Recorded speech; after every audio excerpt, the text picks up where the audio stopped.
안녕하세요. 이 이야기는 제 지난 4년간의 결혼 생활, 3번의 유산, 그리고 남편과 시어머니에 대한 이야기입니다. 이번 임신에는 몰래 감시 카메라를 설치했고 밤에 충격적인 비밀을 알게 되었습니다. 저는 지은 올해 30살이고 남편 민준과 결혼한 지 4년째입니다. 지난 4년간 제가 가장 중요하게 생각했던 일은 아이를 갖는 것이었습니다. 하지만 하늘은 저에게 너무나 가혹한 장난을 치는 듯 3번이나 임신하게 하고 3건 모두 아이를 잃게 했습니다. 첫 번째 임신은 결혼 첫 해였습니다. 저는 기쁜 마음으로 민준에게 소식을 알렸습니다. 그는 그저 씩 웃으며 알았어. 앞으로 몸조리 잘해라고 말할 뿐이었습니다. 그리고는 여전히 야근할 때는 야근하고 회식할 때는 회식하며 저를 그리 신경 쓰는 것 같지 않았습니다. 그때 시어머니 옥란 씨가 먼저 제 몸조리를 돕겠다며 저희 집으로 들어왔습니다. 민준이 바쁘니 자신이 저를 돌봐주겠다고 했습니다. 저는 그때 시어머니가 진심으로 저를 돌봐주겠다고 했습니다. 하지만 임신 2달이 채 되지 않아 갑자기 복통과 함께 출혈이 시작되었습니다. 저는 온몸이 떨릴 정도로 겁에 질렸습니다. 민준에게 전화하니 중요한 회의 중이라며 시어머니와 먼저 병원에 가라고 했습니다. 시어머니는 저를 부축하여 택시를 타고 병원으로 갔습니다. 의사는 아이를 살릴 수 없으니 소파 수술을 해야 한다고 했습니다. 수술대에 누워있는 동안 눈물이 하염없이 흘렀습니다. 마음은 아프고 서러웠습니다. 민준은 다음날 아침이 되어서야 병원에 왔습니다. 2번째 임신은 결혼 2년 차였습니다. 저는 이때부터 모든 일에 극도로 조심했습니다. 무거운 일은 전혀 하지 않았고 식단도 인터넷에서 알려주는 대로 철저히 따랐습니다. 그런데도 시어머니는 매일같이 온갖 종류의 탕을 끓여주며 몸에 좋은 것이라고 했습니다. 저는 그때 별다른 생각 없이 시어머니가 이번에는 제가 아이를 잘 지킬 수 있도록 돕고 싶어 한다고 믿었습니다. 하지만 이미 3달이 넘었을 때 또다시 불행한 일이 일어났습니다. 이번에도 민준은 제 곁에 없었습니다. 지방으로 출장을 갔다고 했습니다. 또 시어머니가 저와 함께 병원에 갔습니다.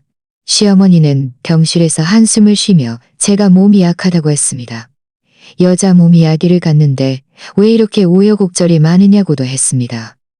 저는 병상에 누워 칼로 베이는 듯한 고통을 느꼈습니다. 아이를 잃은 슬픔보다 더 아팠던 것은 민준의 냉담함이었습니다. 왜 다른 남자들은 아내가 유산했다는 소식을 들으면 3번째 임신은 작년이었습니다. 저는 이미 어느 정도 무감각해져 있었고 심지어 임신하는 것이 두려웠습니다. 하지만 양가 부모님 모두 재촉했고 민준도 다시 한번 노력해보자. 이번에는 잘 될지도 몰라 라고 말했습니다. 저는 마지막 희망을 품고 다시 한번 임신했습니다. 이번에는 직장을 그만두고 집에서 마음 편히 태교에 전념했습니다. 시어머니는 여전히 태교에 전념했습니다. 시어머니는 여전히 제 곁을 떠나지 않고 저를 돌봐주었습니다. 이번에는 민준이 서울에 있었지만 회사에 급한 프로젝트가 있다며 시어머니와 함께 병원에 가라고 했습니다. 수술이 끝난 후 저는 텅 빈 침대 옆자리를 보며 결국 민준에게 전화를 걸었습니다. 울면서 물었습니다. 민준 씨, 당신은 도대체 저를 신경 쓴 적이 있나요? 우리 아이들을 신경 쓴 적이 있나요? 왜 매번 일이 생길 때마다 당신은 제 곁에 없는 건가요? 민준은 전화 저편에서 잠시 침묵하다가 말했습니다. 내가 신경 안 쓰는 게 아니야. 정말 바빠서 그래. 엄마가 네 옆에서 돌봐주는 것도 똑같잖아. 헛생각하지 말고 몸조리나 잘해. 그의 말은 제 마음을 완전히 얼어붙게 만들었습니다. 엄마가 옆에 있는 게 똑같다니. 제가 필요했던 것은 남편의 격과 관심이었습니다. 매번 시어머니가 저를 상대하게 하는 것이 아니었습니다. 이 3번의 유산은 모두 시어머니가 저와 함께 병원에 갔습니다. 매번 의사는 제가 너무 약하거나 태아 발육이 좋지 않아서일 수 있다고 했습니다. 하지만 저는 왠지 모르게 석연치 않았습니다. 평소 제 몸은 건강했고 큰 병도 없었습니다. 그런데 왜 임신만 하면 항상 문제가 생기는 걸까? 게다가 저는 유산하기 전마다 시어머니가 항상 온갖 종류의 탕을 끓여주며 제가 다 마시도록 강요했다는 것을 깨달았습니다. 예전에는 별 생각 없었지만 세 번째 유산 후에는 계속 생각할수록 혹시 그 탕들에 문제가 있었던 건 아닐까 하는 의심이 들었습니다. 이런 생각이 한 번 들자 더 이상 억누를 수 없었습니다. 민준에게 말할 용기는 없었습니다. 그는 분명 제가 터무니없는 소리를 한다고 생각할 것이고 시어머니 편을 들겠죠. 부모님께도 말씀드릴 수 없었습니다. 연세가 많으신데 걱정을 끼치고 싶지 않았습니다. 그렇게 저는 의심과 고통 속에서 반년 넘게 지냈습니다. 제가 평생 아이를 갖지 못할지도 모른다고 생각했을 때 저는 갑자기 다시 임신했다는 것을 알게 되었습니다. 임신 테스트기에 선명한 두 줄을 보았을 때 기쁨은커녕 깊은 두려움만 밀려왔습니다. 이번에도 예전처럼 이 아이를 잃을까봐 두려웠습니다. 하지만 또 포기할 수 없었습니다. 이 아이는 저희 2번째 아이였습니다. 이 아이는 저희 2번째 아이였습니다. 민주는 제가 임신했다는 소식을 듣고도 여전했습니다. 그저 담담하게 알았어. 몸조리 잘하고 아무데도 돌아다니지 말라고 말했습니다. 시어머니는 오히려 기쁨에 겨워 그날 바로 짐을 싸들고 와서 24시간 저를 돌보겠다고 했습니다. 그는 예전처럼 매일 탕을 끓여주고 온갖 반찬을 만들어 주었습니다. 하지만 저는 그 탕들을 보며 불안감에 휩싸였습니다. 더 이상 예전처럼 수동적으로 있을 수 없었습니다. 저는 지난 3번의 유산 진실을 밝혀내야 했습니다. 만약 정말 제 몸의 문제라면 받아들이겠습니다. 하지만 누군가 뒤에서 조작한 것이라면 절대 용서하지 않을 것입니다. 이리저리 생각한 끝에 저는 몰래 감시 카메라를 설치하기로 결정했습니다. 시어머니와 민준이 집에 없는 틈을 타 거실 화분과 침실 책장에 각각 소형 감시 카메라를 설치했습니다.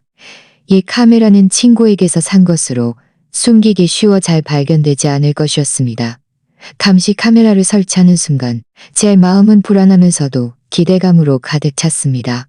진실을 찾고 싶으면서도 그 진실이 제가 가장 보고 싶으면서도 그 후 며칠 동안 저는 겉으로는 예전처럼 시어머니의 말에 순종하는 척했습니다.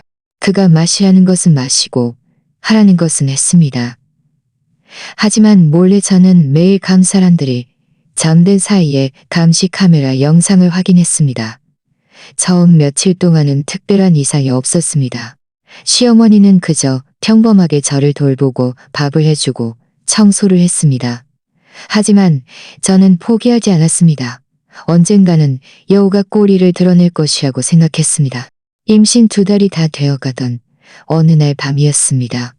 저는 목이 말라 물을 마시러 가려다가 습관적으로 휴대폰을 열어 감시 카메라를 확인했습니다. 그런데 화면에 비친 영상은 저를 얼음처럼 차갑게 만들었습니다. 그날 밤 저는 잠이 오지 않아 새벽 1시가 넘어 깨어났습니다. 목이 너무 말라 거실로 나가 물을 마셔야 했습니다. 휴대폰을 들었을 때 저는 무의식적으로 감시 카메라 앱을 켜서 거실에 무슨 움직임이 있는지 확인하려 했습니다. 화면에는 거실에 실시간 영상이 비쳤습니다. 시어머니 옥란 씨가 잠들지 않고 소파에 앉아 있었습니다. 손에는 작은 종이 봉투를 들고 거실 희미한 야간 등 불빛 아래에서 그리고는 제가 낮에 다 마시지 못한 물컵에 그 가루를 넣고 숟가락으로 몇 번 저었습니다. 가루가 완전히 녹자그는 멈췄습니다. 제 손에 있던 휴대폰이 탁 소리를 내며 바닥에 떨어졌습니다. 다행히 카펫이 두꺼워 깨지지 않았습니다. 저는 휴대폰을 주워 들었고 손가락이 떨렸습니다. 몇 번이고 영상을 다시 보며 제가 잘못 본 것이 아니라는 것을 확인했습니다. 저 흰색 가루는 무엇일까? 왜 그는 제 물에 뭔가를 넣는 걸까? 지난 3번의 유산 장면이 한꺼번에 머릿속을 스쳐 지나갔습니다. 유산하기 전마다 시어머니는 매일 탕을 끓여주고 물을 주며 제가 다 마시도록 강요했습니다. 설마 그 탕들과 물에도 이 가루가 들어있었던 걸까? 저는 가슴이 철렁 내려앉는 것을 억누르며 조용히 침실을 나섰습니다. 시어머니가 아직 거실에 있는지 확인하고 싶었습니다. 침실 문 앞에 다다르자 시어머니가 전화 통화를 하는 소리가 들렸습니다. 목소리를 낮춰 말했지만 몇 마디는 또렷이 들렸습니다. 시어머니는 걱정 마. 내가 이미 그 애한테 넣었어. 이번에는 분명히 아이를 못 지킬 거야. 그 애가 유산하면 당신은 빨리 돌아와. 내가 민준이한테 잘 말해서 이혼하게 할 테니 당신들 이제 당당하게 같이 지낼 수 있을 거야. 라고 말했습니다. 그 뒷말은 더 이상 들리지 않았습니다. 귓속은 밍밍거렸고 온몸은 얼음처럼 차가웠습니다. 결국 그는 줄곧 저를 해치고 있었던 것입니다. 제가 3번이나 아이를 잃었던 것은 모두 그가 꾸민 짓이었습니다. 그가 이렇게 한 것은 민준이 다른 여자와 이혼하고 그 여자를 맞이하게 하기 위함이었습니다. 그 당신은 누구일까? 설마 민준에게 다른 사람이 있었던 걸까? 더 이상 생각할 엄두가 나지 않았습니다. 저는 조용히 침실로 돌아와 문을 닫았습니다. 문에 기대어 바닥에 주저앉았고 눈물이 하염없이 흘렀습니다. 결혼 4년 동안 저는 민준과 시어머니에게 진심을 다했습니다. 그들을 제 친가족처럼 여겼습니다. 그런데 그들은 저에게 이렇게 했습니다. 3번의 유산 고통, 몸의 상처, 마음의 고통, 이 모든 것이 그들이 치밀하게 계획한 것이었습니다. 저는 눈물을 닦았습니다. 마음속에는 오직 한 가지 생각뿐이었습니다. 이 아이를 지켜야 해. 그들에게 대가를 치르게 할 거야. 그 후 며칠 동안 자는 겉으로는 아무것도 모르는 척 예전처럼 시어머니의 말에 순종했습니다. 하지만 그가 건네는 물이나 끓여주는 탕은 갖가지 핑계를 대고 버렸습니다. 그가 물을 마시라고 하면 속이 안 좋아서 따뜻한 물을 마시고 싶다며 제가 직접 부엌에 가서 다시 받아왔습니다. 탕을 마셔서 몸보신해야 아이가 튼튼하게 자라지라고 말했습니다. 냄새가 역해서 도저히 못 마시겠다며 몰래 화장실 하수구에 버렸습니다. 저는 속으로 비웃었지만 겉으로는 순종하는 척하며 네, 어머님 말씀대로 할게요. 라고 대답했습니다. 민주는 여전했습니다. 매일 아침 일찍 나갔다가 밤늦게 돌아왔고 집에 있는 시간도 거의 없었습니다. 설령 집에 있어도 저와는 거의 대화하지 않았습니다. 휴대폰을 붙잡고 게임을 하거나 서재에 숨어 전화 통화를 했습니다. 예전에는 그가 일이 바쁘다고 생각했지만 이제야 알았습니다. 그는 아마 그 첫사랑과 연락하고 있었을 것입니다. 어느 날 밤 민준이 드물게 일찍 집에 돌아왔습니다. 저는 용기를 내어 그와 이야기하려 했습니다. 그의 옆에 앉아 말했습니다. 민준 씨, 우리 결혼 4년째인데 3번이나 유산했어요. 뭔가 이상하다고 생각한 적 없어요? 민준은 고개도 들지 않고 휴대폰을 만지작거리며 말했습니다. 뭐가 이상해? 의사도 네 몸이 약하고 태아 발육이 안 좋아서 그렇다고 했잖아. 쓸데없는 생각하지 말고 몸조리나 잘하면 돼. 그의 차가운 모습에 제 마음은 더욱 아팠습니다. 그럼 매번 제가 유산할 때마다 당신은 제 곁에 없었고 시어머니가 저와 함께 병원에 갔는데 당신은 조금도 마음 아프지 않았나요? 민주는 휴대폰을 내려놓고 눈살을 찌푸리며 말했습니다. 내가 말했잖아. 일이 바빠서 매일 네 옆에 있을 수 없다고. 엄마가 네 옆에서 돌봐주는 것도 괜찮잖아. 왜 이렇게 유난이야? 유난이라니. 저는 그를 보며 눈물을 참지 못했습니다. 민준 씨, 그건 우리 아이들이었어요. 3번이나 새 아이를 잃었는데 당신은 아무런 느낌도 없나요? 민준은 한숨을 쉬며 말했습니다. 네가 힘든 건 알아. 나도 마음이 편치 않아. 하지만 이미 지난 일인데 다시 얘기해봤자 무슨 소용이야? 지금 가장 중요한 건 이 아이를 지키는 거야. 쓸데없는 생각하지 마. 저는 그를 보며 감시 카메라 이야기를 그에게 할까 말까 망설였습니다. 하지만 돌이켜 생각해보니 그가 저에게 이렇게 냉담한 것을 보면 아마 시어머니의 행동을 이미 알고 있었을 수도 있습니다. 심지어 시어머니와 공모했을 수도 있습니다. 저는 조심스럽게 물었습니다. 민준 씨, 저는 시어머니가 끓여주는 탕이 좀 이상하다고 생각해요. 혹시 탕에 뭔가 들어있는 건 아닐까요? 민준의 얼굴색이 순식간에 변했고 눈빛이 흔들렸습니다. 무슨 헛소리야. 엄마가 어떻게 너를 해치겠어? 엄마도 빨리 우리 민준이 가문의 튼튼한 아들 낳아주길 바라는 마음뿐이야. 지은아, 경고하는데 헛생각하지 말고 함부로 말하지 마. 안 그러면 우리 집은 깨질 거야. 그의 반응은 제 추측을 뒷받침했습니다. 그는 정말 알고 있었습니다. 그는 아는 것을 넘어 시어머니를 돕고 숨기고 있었습니다. 저는 그를 보며 마음이 완전히 식어버렸습니다. 이 남자, 제가 4년 동안 사랑하고 모든 것을 바쳤던 이 남자는 제가 아이를 잃는 것을 두 눈 뜨고 보았고 심지어 그 일에 가담했을 수도 있습니다. 저는 눈물을 억누르며 말했습니다. 민준 씨, 걱정 마세요. 아무에게도 함부로 말하지 않을 거예요. 다만 당신에게 말하고 싶은 건 이번에는 제가 반드시 이 아이를 지킬 거예요. 아무도 이 아이를 해치지 못하게 할 거예요. 민주는 제가 그저 말뿐이라고 생각했는지 고개를 끄덕이더니 다시 휴대폰을 들고 게임을 시작했습니다. 더 이상 저를 신경 쓰지 않았습니다. 저는 침실로 돌아와 감시 카메라 영상을 열었습니다. 그날 밤 시어머니가 약을 넣던 영상을 저장하고 중요한 장면 몇 장을 캡처했습니다. 이 모든 것이 증거가 될 것이고 나중에 그들에게 책임을 물을 때 필요한 자료가 될 것이라는 것을 알았습니다. 그 후 며칠 동안 저는 더욱 조심했습니다. 시어머니가 건네는 것은 되도록 피했습니다. 도저히 피할 수 없을 때는 마시는 척하다가 그가 한눈 파는 사이에 뱉어버렸습니다. 저는 또한 몰래 임산부용 비타민과 유산방지 약을 사서 의사의 지시에 따라 복용했습니다. 제 몸을 더 건강하게 하고 아이가 무사히 자라기를 바랐습니다. 하지만 시어머니가 제가 이번에는 이렇게 오랫동안 임신을 유지하는 것을 보고는 더욱 기승을 부릴 줄은 몰랐습니다. 어느 날 거실 과일 접시에 놓인 사과에서 작은 주사바늘 자국을 발견했습니다.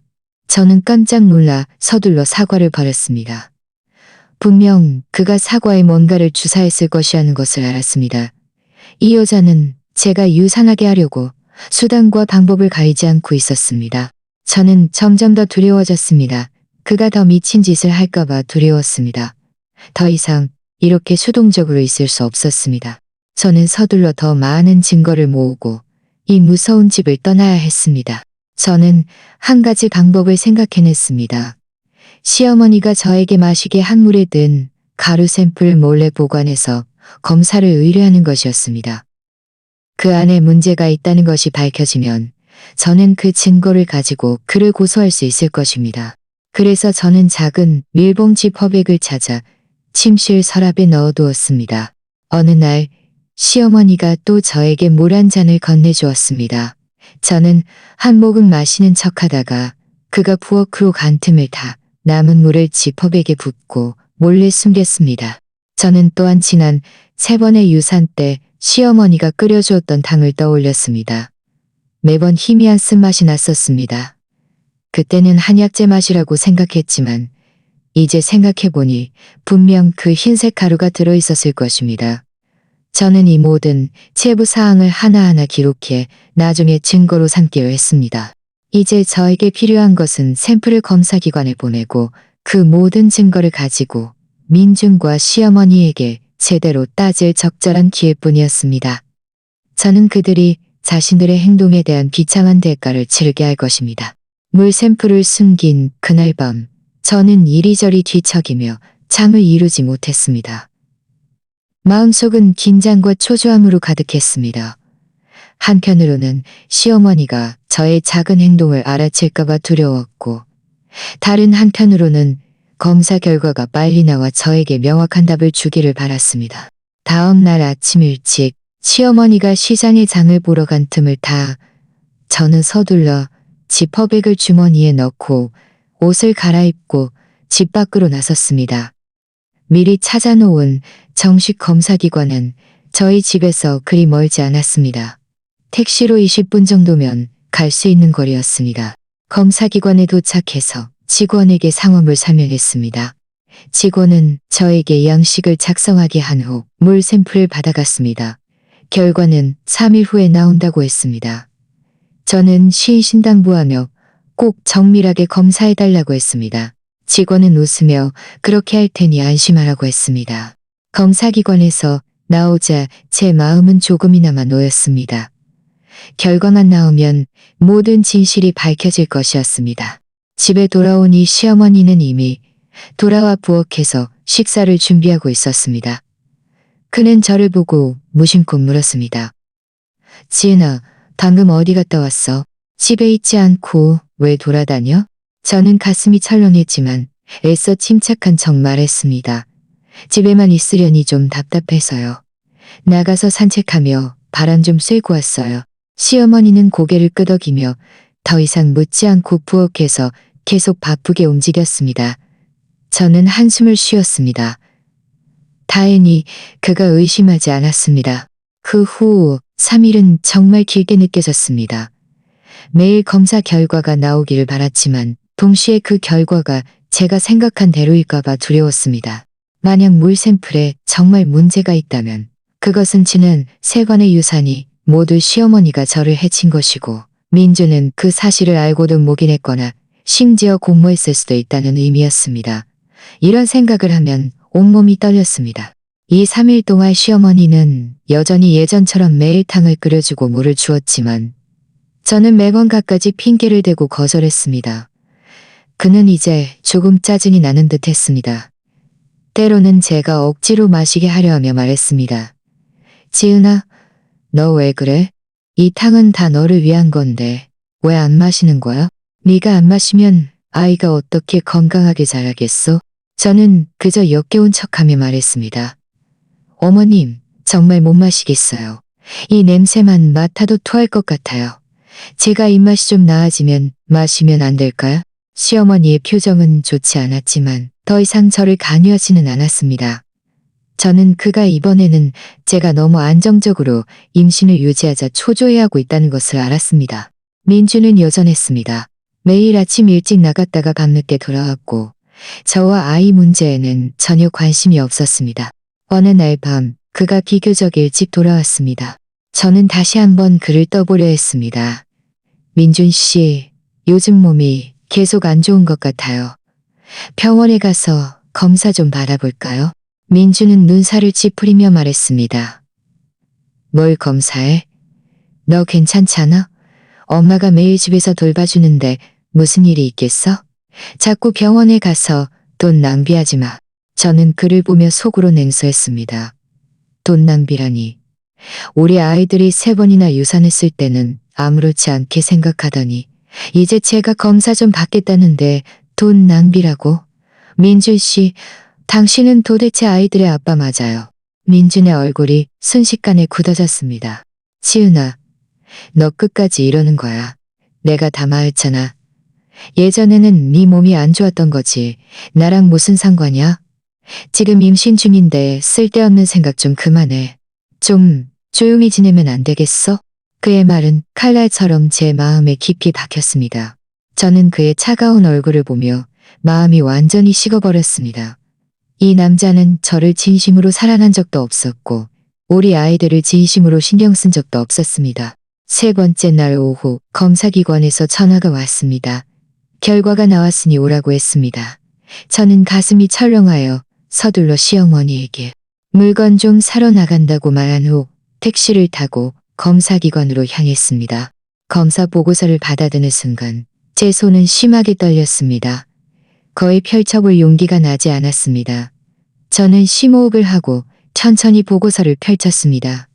보고서의 결과는 제 눈앞을 캄캄하게 만들었습니다. 물 샘플에서 고농도의 사양 성분이 검출되었습니다. 장기간 복용 시 임산부 유산을 유발할 수 있습니다. 사ян이라니. 저는 예전에 드라마에서 사ян이 임산부에게 금기이며 장기간 접촉하면 유산을 유발한다는 것을 본 적이 있었습니다. 시어머니가 이렇게 잔인하게 이런 것으로 저를 해칠 줄은 몰랐습니다. 지난 3번의 유산 진실이 마침내 밝혀졌습니다. 그 탕들과 물에는 모두 사연이 들어 있었습니다. 그는 이렇게 비열한 수단으로 제 아이들을 3번이나 앗아갔던 것입니다. 저는 검사 보고서를 들고 눈물을 참지 못했습니다. 4년간의 결혼 생활, 3번의 유산 고통, 이 모든 것이 결국 사기극이었습니다. 민준과 시어머니, 제가 가장 믿었던 두 사람이 손을 잡고 저를 해쳤던 것입니다. 저는 눈물을 닦았습니다. 마음속에는 활활 타오르는 분노만이 남았습니다. 이대로 넘어갈 수 없었습니다. 그들에게 대가를 치르게 할 것입니다. 이혼할 것입니다.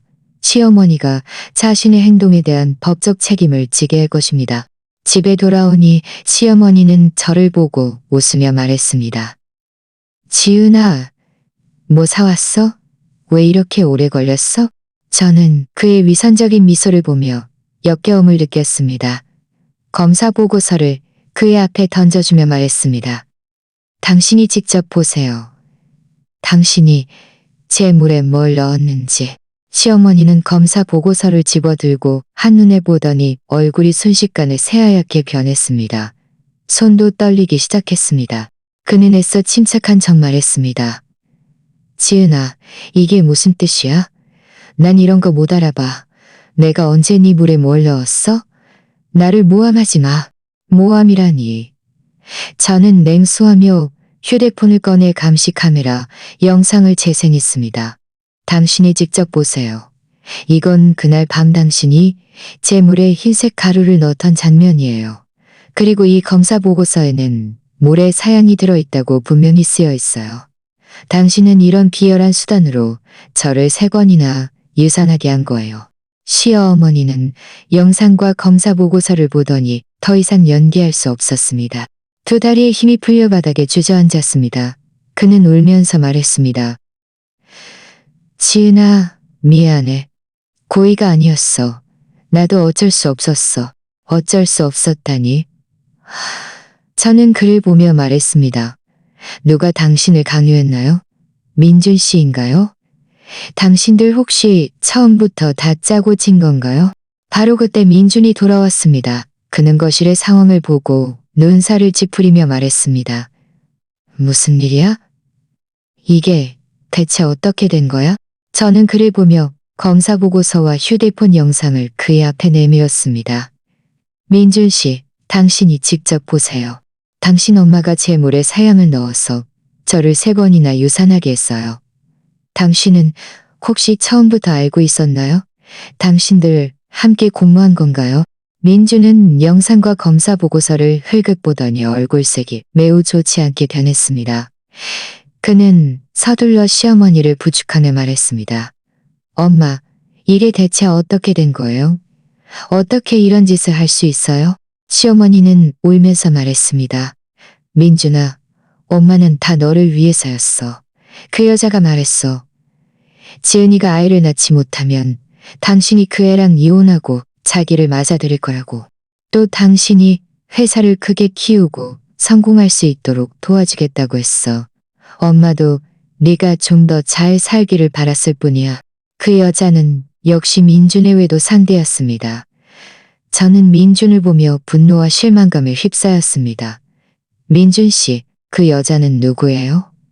당신들은 도대체 무슨 관계예요? 당신 혹시 처음부터 그 여자랑 사귀고 있었나요? 민준은 제 눈을 피했습니다. 지은아, 엄마가 하는 헛소리 듣지 마. 나랑 그 여자는 그냥 평범한 친구 사이야. 엄마가 그저 한순간 잘못 생각해서 이런 짓을 한 거야. 아이를 생각해서라도 이번 한 번만 용서해줘. 용서라니. 저는 그를 보며 말했습니다. 그는 제가 새 아이를 잃게 만들었어요. 지금은 제 뱃속의 아이까지 치료했고요. 제가 어떻게 그를 용서할 수 있겠어요? 그리고 당신은요? 정말 아무것도 몰랐나요? 만약 몰랐다면 왜 제가 유산할 때마다 당신은 제 곁에 없었나요? 제가 탕에 문제가 있다고 의심했을 때 왜 그를 옹호했나요? 민주는 제 질문에 할 말을 잃고 그저 계속해서 정말 몰랐어. 그저 일이 바빴을 뿐이야. 지은아 미안해. 다 내 잘못이야. 너를 소홀히 한 거. 다시 한번 기회를 주면 안 될까? 라고 말했습니다. 기회라니? 저는 냉소했습니다. 저는 당신들에게 너무 많은 기회를 주었어요. 3번의 유산. 저는 매번 당신들의 냉담함과 무관심을 스스로 용서했어요. 그런데 당신들은 기세등등하여 제 목숨까지 노렸어요. 민준 씨, 우리 이혼해요. 이혼이라는 두 글자에 민준과 시어머니는 모두 얼어붙었습니다. 시어머니는 서둘러 말했습니다. 지은아, 이혼하지 마. 내가 잘못했어. 다시는 안 그럴게. 이 아이를 잘 돌볼게. 우리를 용서해줘. 민준도 말했습니다. 지은아, 충동적으로 그러지 마. 이혼은 아이에게도 안 좋고 우리 둘 다에게도 안 좋아. 다시 한번 잘 생각해보면 안 될까? 저는 이미 충분히 생각했어요. 저는 그들을 보며 단호하게 말했습니다. 이 집에서 단 하루도 더 이상 있을 수 없어요. 당신들은 저를 해쳤을 뿐만 아니라 제 세 명이 태어나지 못한 아이들까지 해쳤어요. 저는 반드시 당신들의 행동에 대한 비참한 대가를 치르게 할 거예요. 말을 마치고 저는 침실로 돌아와 몇 가지 개인 소지품을 챙겼습니다. 이 무서운 집을 떠나 안전한 곳에서 마음 편히 태교에 전념할 것입니다. 동시에 이혼 소송을 준비하고 더 많은 증거를 모아 민준과 시어머니가 합당한 처벌을 받게 할 것입니다. 하지만 민준과 시어머니가 저를 보내주려 하지 않을 줄은 몰랐습니다. 그들은 저를 막아서며 나가지 못하게 했고 제 손에 든 증거를 빼앗으려 했습니다. 한바탕 싸움이 불가피하다는 것을 알았습니다. 저는 챙겨놓은 짐을 안고 현관문으로 향했습니다. 문을 열려는 순간 민준이 달려와 제 팔을 잡아챘습니다. 지은아, 너 갈 수 없어. 네가 가면 아이는 어떻게 해? 저는 힘껏 그의 손을 뿌리치며 차갑게 말했습니다. 아이는 제 아이예요. 당신과는 상관없어요.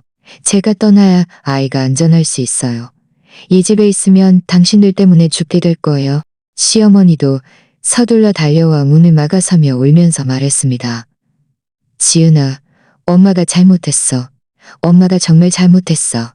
다시 한번 기회를 주면 안 될까? 앞으로 너와 아이를 잘 돌볼게. 다시는 그런 바보 같은 짓 안 할게. 기회라니.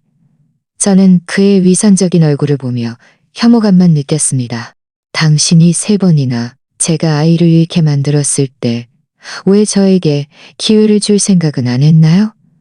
이제 와서 잘못했다고? 늦었어요. 지은아, 너무 심하잖아. 민준의 얼굴이 굳어지고 목소리도 험악해졌습니다. 엄마도 다 나를 위해서였어. 나쁜 마음은 없었어. 네가 기어이 가겠다면 아이도 데려갈 생각하지 마. 돈 한 푼도 못 받을 거야. 저는 그를 보며 속으로 냉소했습니다. 민준 씨, 제가 돈 때문에 당신과 결혼했다고 생각하나요? 지난 4년 동안 제가 당신을 위해 얼마나 많은 것을 갖췄는지 당신은 잘 알 거예요. 아이는 제가 낳은 아이예요. 당신과는 아무런 상관없어요. 제가 데려가고 싶으면 데려가는 거예요. 꿈도 꾸지 마세요. 민준이 한 발짝 앞으로 다가와 제 손에 든 가방을 빼앗으려 했습니다. 가방 안에는 검사 보고서, 감시 카메라 영상 백업 파일, 그리고 제 신분증과 통장 등이 들어있었습니다. 이 증거들은 다 가짜야. 네가 들고 나가서 헛소리하게 될 수 없어. 저는 서둘러 가방을 품에 안고 한 발짝 뒤로 물러섰습니다. 민준 씨, 다가오지 마세요. 이 모든 것은 진짜 증거예요. 당신이 빼앗으려 해도 빼앗을 수 없어요. 저는 이미 몇 불을 백업해 두었어요. 당신이 이 가방을 빼앗아도 저는 당신과 당신 엄마를 고소할 수 있어요. 시어머니는 민준이 가방을 빼앗지 못하자 자신도 도와주겠다며 앞으로 나섰습니다. 그는 제 팔을 잡으며 지은아, 우리 말을 좀 들어. 그냥 남아있어. 우리 가족 모두 사이좋게 지내면 안 될까? 그의 힘이 너무 세서 제 팔이 아팠습니다. 저는 몸부림치며 말했습니다. 놓으세요. 저는 당신들 같은 독사 같은 사람들과 함께 살 수 없어요. 저희가 실랑이를 벌이는 동안 제 휴대폰이 울렸습니다. 엄마에게서 온 전화였습니다. 저는 이 틈을 타 서둘러 말했습니다. 엄마한테 전화 왔어요. 당신들이 계속 저를 놓아주지 않으면 제가 엄마한테 솔직하게 다 말해서 엄마를 여기로 오게 할 거예요. 민준과 시어머니는 서로를 쳐다보며 움직임을 멈췄습니다. 그들은 제 엄마가 성격이 불같다는 것을 알고 있었습니다. 만약 제 엄마가 진실을 알게 되면 분명 온 동네방네 소문을 내서 난리가 날 것이고 그때는 그들의 얼굴도 설 자리가 없을 것이었습니다. 저는 이 틈을 타 그들의 손에서 벗어나 서둘러 전화를 받았습니다. 엄마, 지은아? 잘 지내? 요즘 몸은 괜찮니? 아빠랑 내가 네가 보고 싶어서 만나러 갈까 하는데. 저는 전화 저편에서 말했습니다. 엄마, 저 괜찮아요. 저는 눈물을 억누르며 말했습니다. 오지 마세요. 지금 좀 나갈 일이 있어서요. 볼일 다 보고 제가 찾아갈게요. 나간다고? 너 임신 중인데 어딜 나가? 엄마가 의아하게 물었습니다. 혹시 민준이랑 그 엄마가 너 괴롭히는 거니? 엄마의 걱정스러운 목소리를 듣자 저는 더 이상 참지 못하고 눈물을 터뜨렸습니다. 엄마, 그들이 저를 3번이나 유산하게 만들었어요. 이번에는 제 뱃속의 아이까지 해치려 했어요. 저는 엄마에게 사건의 전말을 간단히 설명했습니다. 전화 저편에 엄마는 화가 나서 소리쳤습니다. 이 천하의 죽일 놈들, 어떻게 그렇게 잔인할 수 있어? 지은아, 무서워하지 마. 엄마랑 아빠가 지금 바로 너 데리러 갈게. 문 앞에서 기다려. 그들이 너를 해치지 못하게 해. 전화를 끊고 저는 민준과 시어머니를 보며 말했습니다. 우리 부모님 지금 저 데리러 오실 거예요. 당신들 다시는 저를 막을 생각하지 마세요. 민준의 얼굴색이 매우 좋지 않았습니다. 그는 제가 이렇게 빨리 부모님께 말할 줄은 몰랐을 것입니다. 시어머니도 당황하여 민준의 팔을 잡고 말했습니다. 민준아, 이거 어떡해? 친정 식구들이 알게 되면 분명 난리가 날 거야. 민준은 눈살을 찌푸리며 생각했습니다. 어떡하긴 뭘 어떡해. 일단 그 애를 남겨두고 나중에 일이 잠잠해지면 다시 얘기하자. 정 안 되면 돈 좀 주고 일을 크게 만들지 못하게 하자. 저는 당신들 돈 필요 없어요. 저는 그들을 보며 말했습니다. 저는 이혼만 할 거예요. 당신들이 자신들의 행동에 대한 대가를 치르게 할 거예요. 얼마 지나지 않아 제 부모님이 도착했습니다. 그들이 문을 들어서자마자 제 빨개진 눈과 민준과 시어머니의 좋지 않은 얼굴을 보고 엄마는 민준에게 달려가 손가락으로 그의 코를 가리키며 욕했습니다. 민준아, 이 양심 없는 놈. 우리 지은이가 너에게 뭘 잘못했다고 너희 엄마랑 짜고 이렇게 지은이를 괴롭혀 3번이나 유산하게 하다니. 그 아이들은 다 너희 집 핏줄인데 어떻게 그렇게 잔인하게 굴 수 있어? 아빠도 화가 나서 온몸을 떨며 민준에게 말했습니다. 민준아, 우리가 지은이를 너에게 맡겼을 때 너를 잘 돌봐주기를 바랐다. 그런데 네가 이렇게 지은이를 대하다니. 우리에게 미안하지도 않아? 지은이에게 미안하지도 않아? 민준은 제 부모님의 욕설에 아무 말도 못하고 고개를 숙였습니다. 시어머니는 변명하려 했습니다. 친정 식구들, 당신들이 생각하는 그런 게 아니에요. 저도 그저 한순간 잘못 생각해서 엄마가 그의 말을 끊었습니다. 한순간 잘못 생각해서 3명의 목숨을 해칠 수 있어. 당신 같은 사람은 천벌을 받아야 마땅해. 엄마는 말하면서 제 손을 잡고 말했습니다. 지은아, 엄마랑 가자. 이 집에는 더 이상 있지 마. 엄마가 너를 데리고 가서 잘 돌봐줄게. 너와 아이를 무사히 지켜줄게. 민준이 서둘러 그들을 막아섰습니다. 엄마, 충동적으로 그러지 마세요. 일이 당신들이 생각하는 그런 게 아니에요. 제 설명 좀 들어보세요. 네 설명 안 들을 거야. 아빠가 차갑게 말했습니다. 설명은 변명이고 변명은 곧 사실이야. 우리는 이미 결정했어. 지은이가 너와 이혼하게 할 거야. 너희들 빨리 이혼 합의서에 서명해. 안 그러면 법원에 고소할 거야. 민준이 또 뭔가를 말하려 했지만 엄마는 이미 저를 끌고 밖으로 나섰습니다. 그들과 쓸데없는 말 하지 마. 가자 지은아. 앞으로는 이런 사람들과 다시는 엮이지 마. 저는 엄마를 따라 그 무서운 집을 나섰습니다. 아빠 차에 타는 순간 저는 그 집을 뒤돌아보았습니다. 미련은커녕 해방감만 느껴졌습니다. 부모님 댁으로 돌아오자 엄마는 서둘러 저에게 먹을 것을 만들어주고 쉬라고 했습니다. 아빠는 옆에 앉아 계속 한숨을 쉬었습니다. 다 우리 잘못이야. 그때 민준과 그 엄마의 인품을 제대로 알아보지 못해서 네가 이렇게 큰 상처를 받게 하다니. 저는 아빠의 손을 잡고 말했습니다. 아빠 잘못 아니에요. 제가 그때 눈이 멀어 사람을 잘못 본 거예요. 이제 와서 이런 말 해봤자 늦었어요. 엄마는 제 옆에 앉아 제 배를 쓰다듬으며 말했습니다. 앞으로는 엄마 집에서 마음 편히 지내. 엄마가 매일 맛있는 거 해주고 잘 돌봐줄게. 이 아이를 무사히 낳게 해줄게. 그 후 며칠 동안 저는 집에서 마음 편히 태교에 전념했습니다. 부모님은 저를 극진히 돌봐주셨습니다. 매일 온갖 맛있는 음식을 만들어주시고 공원에 산책도 데려가 주시고 저와 이야기하며 고민을 들어주셨습니다. 그들의 보살핌 아래 제 마음은 훨씬 나아졌고 몸도 점점 건강해졌습니다. 저도 가만히 있지 않고 변호사를 찾아 이혼 소송을 준비하기 시작했습니다. 감시 카메라 영상, 검사 보고서, 그리고 지난 3번의 유산병원 기록까지 모두 정리하여 변호사에게 제출했습니다. 변호사는 이 증거들이 시어머니가 고의로 저를 해쳤고 민준이 그 사실을 알고도 묵인했다는 것을 증명하기에 충분하며 저희가 승소할 확률이 매우 높다고 말했습니다. 그동안 민준은 저에게 여러 번 전화하고 카톡을 보내 사과하고 용서를 빌며 이혼하지 말라고 했습니다. 저는 모두 차단했습니다. 더 이상 그와 엮이고 싶지 않았습니다. 시어머니도 저희 엄마에게 전화해 울면서 사정하며 일을 크게 만들지 말라고 부탁했습니다. 엄마는 그를 꾸짖고 전화를 끊은 후 다시는 그의 전화를 받지 않았습니다. 어느 날 변호사에게서 전화가 왔습니다.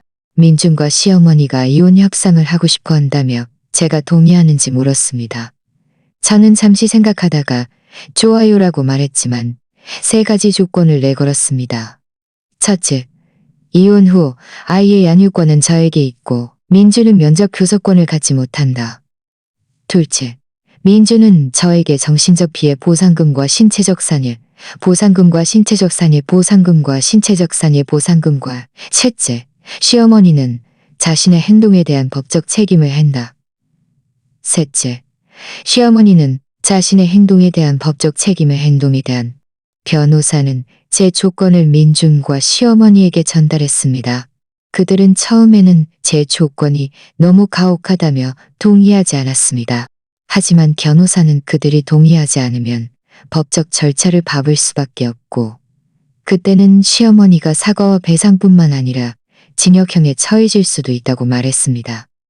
민준도 혼인 중 외도 직접적인 증거는 없지만 변호사가 다른 방면으로 접근할 수 있다고 했으며 사실 은폐로 인해 재산을 잃고 명의가 실추될 수 있다고 했습니다. 그들은 이해득실을 따진 후 결국 제 조건에 동의했습니다. 이혼 협상을 하기로 약속한 날 저는 아빠와 변호사와 함께 변호사 사무실로 갔습니다. 민준과 시어머니도 와 있었습니다. 시어머니는 많이 초췌해 보였고 머리카락도 많이 희끗희끗해져 있었습니다. 만나자마자 시어머니는 제 앞으로 걸어와 깊이 고개를 숙이며 말했습니다. 지은아, 미안해. 내가 잘못했어. 너에게 새 아이를 잃게 만들어서는 안 되는 거였는데, 천벌을 받을 짓을 해서는 안 되는 거였는데, 다시는 안 그럴게. 제발 용서해줘. 저는 그를 보며 아무런 감정의 동요도 느끼지 않았습니다. 사과는 받아들이겠지만 용서할 수는 없어요. 당신은 저와 제 아이들을 해쳤어요. 이 원한은 평생 잊지 않을 거예요. 민준도 제 앞으로 걸어와 말했습니다. 지은아, 미안해. 다 내 잘못이야.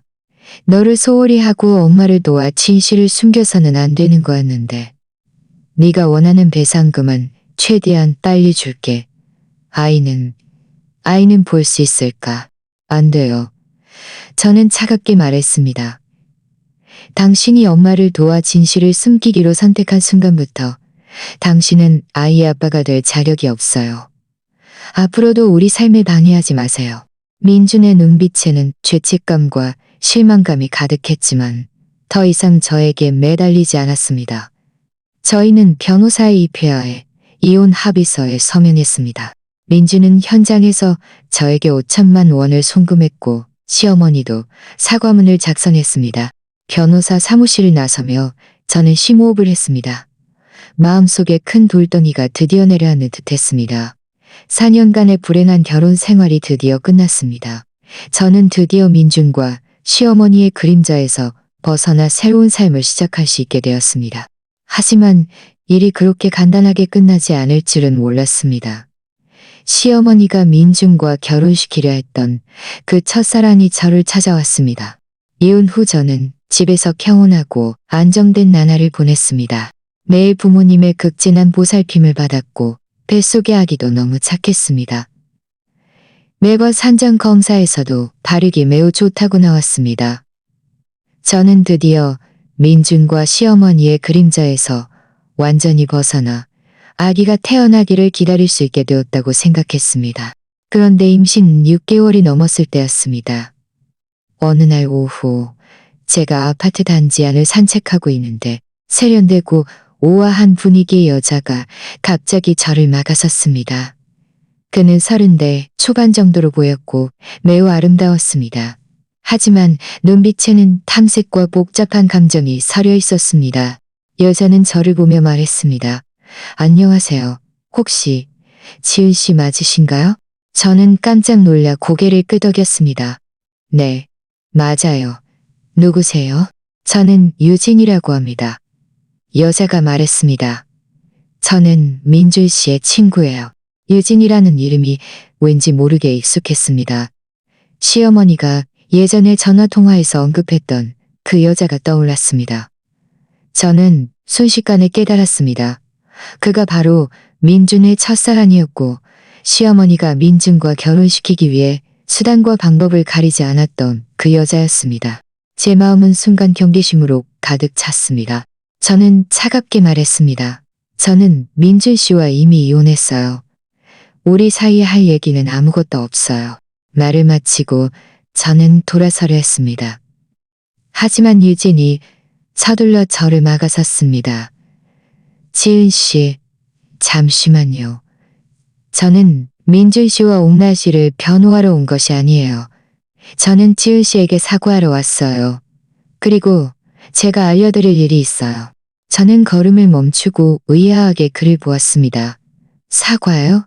왜 저에게 사과하나요? 저에게 알려줄 일이 뭐예요? 유진은 한숨을 쉬며 말했습니다. 우리 어디 가서 앉아서 이야기할까요? 여기는 사람들이 많아서 불편해요.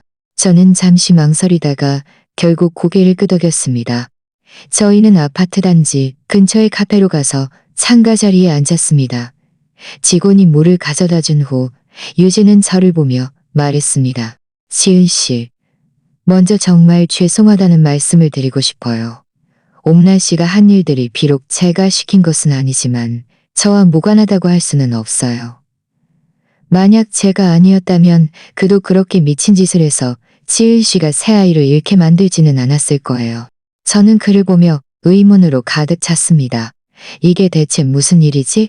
당신은 민주 씨와 도대체 무슨 관계야? 예진은 물 한 모금을 마시고 천천히 말했습니다. 저와 민준 씨는 대학 동창이었고 서로의 첫사랑이었어요. 나중에 오해 때문에 헤어졌고 저는 해외 유학을 갔어요. 그도 곧 결혼해서 지은 씨를 만났죠. 3년 전 제가 한국으로 돌아와 사업을 시작했고 우연히 민준 씨를 다시 만났어요. 우리는 많은 이야기를 나누며 당시의 오해를 풀었어요.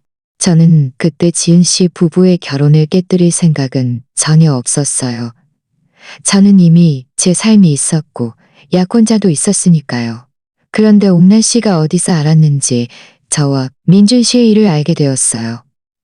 그는 저를 찾아와 지은 씨를 오래전부터 마음에 들지 않았다고 했어요. 지은 씨가 계속 아이를 낳지 못해 민준 씨 가문의 대가 끊길 거라고 했어요.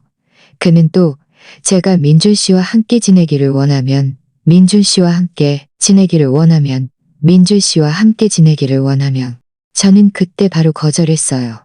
저는 이미 약혼자가 있고 민준 씨와 함께 할 수 없다고 말했죠. 그런데 옥란 씨는 제 말을 전혀 듣지 않았어요. 그는 자기가 알아서 지은 씨가 민준 씨를 떠나게 할 방법을 찾겠다고 했어요. 저는 그가 이렇게 악독한 수단으로 지은 씨에게 사형을 먹여 유산하게 할 줄은 몰랐어요. 며칠 전 민준 씨가 저를 찾아와 지은 씨와 이혼했다고 했어요. 그리고 옥란 씨가 지은 씨를 유산하게 한 일 때문에 법적 책임을 져야 할 수도 있다고 했어요. 그는 저와 함께하고 싶다며 이미 제 약혼자에게 모든 것을 털어놓고 헤어지라고 했다고 했어요. 그제야 저는 옥란 씨가 이렇게 끔찍한 일들을 저질렀다는 것을 알게 되었어요. 정말 너무 죄책감이 들어요. 제가 아니었다면 지은 씨도 이렇게 많은 고통을 겪지 않았을 테니까요. 그래서 오늘 제가 지은 씨를 찾아온 것은 사과하기 위함이에요. 동시에 제가 알려드리고 싶은 것은 저는 이미 제 약혼자에게 모든 것을 설명했고 우리는 헤어지지 않았다는 거예요. 그리고 민준 씨에게도 분명히 거절했어요. 우리는 평생 함께할 수 없다고요. 유진의 말을 듣자 제 마음은 복잡한 감정으로 가득 찼습니다. 이 모든 일의 근원이 민준의 첫사랑에 대한 미련과 시어머니의 편협하고 이기적인 마음 때문이었다니. 유진이 비록 저를 직접적으로 해치는 일에 가담하지는 않았지만 만약 그의 존재가 아니었다면 시어머니도 이렇게 미친 짓을 하지는 않았을 것입니다. 하지만 저는 유진이 하는 말이 진심이라는 것을 느낄 수 있었습니다. 그의 눈빛에는 죄책감과 진정성이 가득했습니다. 게다가 그가 먼저 저를 찾아와 사과하고 민준을 거절했다는 것은 그가 나쁜 여자가 아니라는 것을 의미했습니다. 저는 그를 보며 말했습니다. 이런 사실을 알려주셔서 고마워요. 이 일의 주된 책임은 민준 씨와 옥란 씨에게 있어요. 당신과는 큰 관계가 없으니 너무 죄책감을 가질 필요는 없어요. 유진은 말했습니다. 어쨌든 저와 무관하다고 할 수는 없어요. 지은 씨, 안심하세요. 저는 이미 민준 씨에게 분명히 말했어요. 더 이상 그와 어떤 연락도 하지 않을 거예요. 게다가 저는 민준 씨의 혼인중 외도에 대한 증거를 좀 모아두었어요. 혹시 필요하시면 지은 씨에게 드릴 수 있어요. 후속 법적 절차에서 더 많은 권리를 주장하는 데 도움이 될 거예요. 제 마음이 움직였습니다. 비록 민준과 이혼했고 배상금도 받았지만 시어머니의 행동은 이미 고해 상해죄에 해당했습니다. 저는 그를 이대로 내버려둘 생각이 없었습니다. 유진이 제공하는 증거가 있다면 민준과 시어머니가 더 엄중한 처벌을 받게 할 수도 있을 것입니다. 저는 고개를 끄덕였습니다. 좋아요. 고마워요. 혹시 괜찮으시면 증거를 저에게 주세요. 유진은 가방에서 USB를 꺼내 저에게 건네며 말했습니다. 여기 민준 씨와 저의 채팅 기록이 들어있어요. 그리고 그가 저에게 송금하고 선물을 보낸 증빙 자료도요. 이 모든 것이 그의 혼인 중 외도를 증명할 수 있을 거예요. 또 옥란 씨와 저의 통화 녹음도 몇 개 있는데 그 안에 지은 씨를 유산하게 할 방법을 언급한 내용이 있어요. 이 모든 것이 지은 씨에게 도움이 될 거예요. 저는 USB를 받아들였고 감사함으로 가득 찼습니다. 유진 씨, 고마워요. 이렇게 해주시다니 정말 감동했어요. 아니에요. 유진은 말했습니다. 제가 당연히 해야 할 일이에요. 지은 씨와 아기가 앞으로 평안하고 행복하게 지내기를 바라요. 앞으로 민준 씨나 옥란 씨가 다시 지은 씨를 괴롭히면 꼭 저에게 알려주세요. 제가 방법을 찾아볼게요. 저희는 잠시 더 이야기하다가 유진은 자리에서 일어났습니다. 그가 떠나는 뒷모습을 보며 제 마음은 만감이 교차했습니다. 저를 해친 사람들 뒤에 이런 곡절 많은 이야기가 숨어 있을 줄은 몰랐습니다. 그리고 유진의 등장은 저에게 한 줄기 정의의 희망을 보여주었습니다. 집에 돌아와 USB 안의 내용을 컴퓨터에 복사해서 자세히 살펴보았습니다. 채팅 기록과 통화 녹음은 정말 설득력이 있었습니다. 민주는 채팅 기록에서 저에 대한 불만과 유진에 대한 그리움을 여러 번 표현했고 저와 결혼한 것은 어쩔 수 없었다고 됐습니다. 옥란 씨는 통화 녹음에서 유진에게 어떻게 저에게 사양을 먹여 유산하게 했는지, 어떻게 단계적으로 저를 유산하게 계획했는지 자세히 설명했습니다.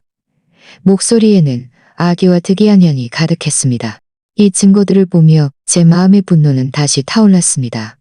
저는 시어머니가 법적 책임을 지게 할 뿐만 아니라 민준도 그의 혼인 중 외도와 사실 은폐에 대해 더 비참한 대가를 치르게 할 것입니다. 저는 이 증거들을 변호사에게 제출했습니다. 변호사는 이 증거들이 매우 중요하며 이것들로 옥란 씨를 고의 상해죄로 기소할 수 있을 뿐만 아니라 민준을 혼인 중 외도로 기소하여 혼인 중 재산 반환을 요구하고 심지어 더 많은 배상 책임을 지게 할 수도 있다고 말했습니다. 저는 고개를 끄덕이며 말했습니다. 좋아요, 변호사님. 부탁드립니다. 저는 그들이 빨리 합당한 처벌을 받기를 원해요. 변호사는 안심하세요. 제가 최대한 빨리 소송 서류를 준비해서 법원에 제출할게요. 지은 씨는 지금 몸조리 잘하고 너무 무리하거나 흥분하지 마세요. 아이를 위해서라도 꼭 건강을 챙기셔야 해요. 라고 말했습니다. 그 후 며칠 동안 저는 마음 편히 태교에 전념하며 법원의 소식을 기다렸습니다. 그동안 민준이 저에게 몇 번 더 전화했지만 저는 모두 받지 않았습니다. 그가 저에게 많은 카톡을 보내 자기가 잘못했다고 많이 후회한다며 저와 재결합하고 싶다고 했습니다. 저는 그의 카톡도 차단했습니다. 더 이상 그에게 방해받고 싶지 않았습니다. 시어머니도 저에게 연락하여 소송을 취하해달라고 더 많은 배상금을 주겠다고 울면서 부탁했습니다. 저는 전혀 그를 상대하지 않았습니다. 그의 배상금은 탐나지 않았습니다. 제가 원하는 것은 정의였고 그가 자신의 행동에 대한 합당한 대가를 치르는 것이었습니다. 임신 7개월이 넘었을 때 법원에서 첫 재판이 열렸습니다. 저는 임신 중이라 출석하기 어려워 변호사가 저를 대리하여 관련 업무를 처리했습니다. 부모님은 저와 함께 집에서 소식을 기다렸습니다. 재판이 열린 날 유진도 법정에 증인으로 출석하여 관련 증거를 제공했습니다. 변호사에 따르면 법정에서 민준과 시어머니는 철저한 증거 앞에 반박할 수 없었고 자신들의 죄를 인정할 수밖에 없었습니다. 시어머니는 고의상해죄로 징역 3년을 선고받았습니다. 민준은 혼인 중 외도와 사실 은폐로 인해 혼인 중 얻은 재산을 저에게 반환해야 할 뿐만 아니라 추가로 2천만 원이 정신적 피해, 고의의 정신적 피해 보상금을 배상해야 게다가 그의 혼인 중 외도와 가정이다. 이 소식을 듣자 제 마음은 드디어 한숨을 쉬었습니다. 인과응보, 민준과 시어머니는 드디어 자신들의 행동에 대한 비참한 대가를 치렀습니다. 부모님도 매우 기뻐하며 그들이 마땅히 받아야 할 결과라고 말했습니다. 엄마는 제 배를 쓰다듬으며 말했습니다. 지은아, 앞으로는 아무도 너와 아기를 해칠 수 없을 거야.